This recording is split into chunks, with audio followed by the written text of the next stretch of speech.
Hello and welcome. Let's begin with our top story. A battle is intensifying between the US and China. It is a battle for strategic minerals, and one of the flashpoints has been the Democratic Republic of Congo. Now, the country is grappling with a long-running conflict in its mineral-rich east.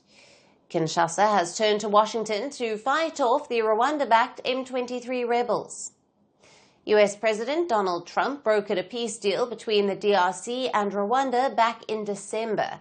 And in return for the help, the DRC has opened up its vast mineral wealth to American companies. The critical minerals are the bargaining chip here. These include copper, cobalt, coltan, and lithium.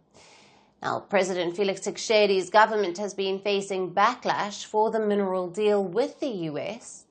Opposition leaders in the DRC have accused the government of selling off the country's mineral wealth to the US, but the Congolese officials have denied the allegations.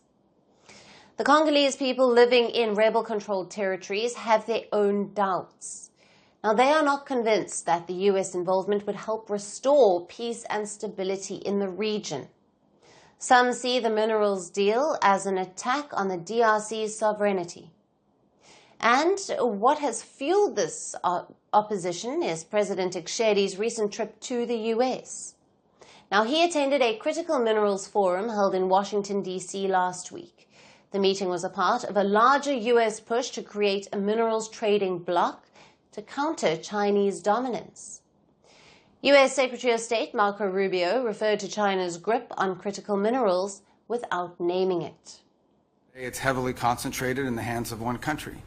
And that lends itself to, at worst case scenario, being used as a tool of leverage in geopolitics, but it also lends itself to any sort of disruptions, like a pandemic or anything that could political instability. And why is this battle for minerals important? Well, because you need critical minerals to build almost everything, from fighter jets to smartphones. These minerals are an essential prerequisite everywhere. And China is the top player in this sector. It accounts for nearly 70% of the world's rare earth mining and controls roughly 90% of global rare earth processing. Beijing is also the most active player in the DRC's mineral sector. The DRC's mineral wealth is mostly untapped, and it is estimated to be worth $24 trillion. The DRC is Africa's largest producer of copper. It is also the world's largest producer of cobalt, which is a strategic metal used in battery production. Now, the Rubio coltan mine, which is controlled by the rebels, produces around 15% of the world's coltan. Now, this is the reason why Washington wants to loosen China's grip over the DRC's mineral reserves. According to the U.S. State Department, the Trump administration is reviewing a list of strategic assets submitted by the DRC.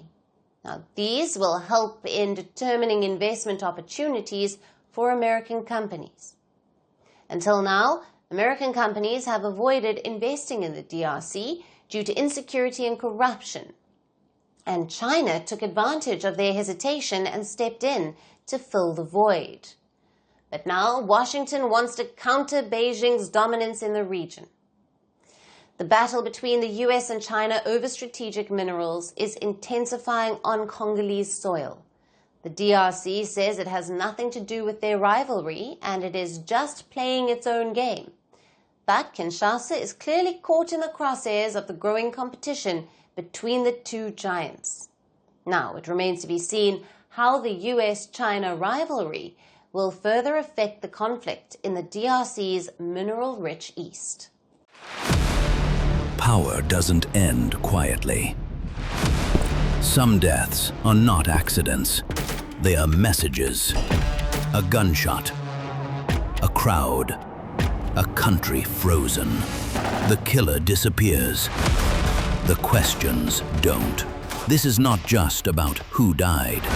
It's about what followed. Governments fell. Armies moved. History rewrote itself. 5 leaders.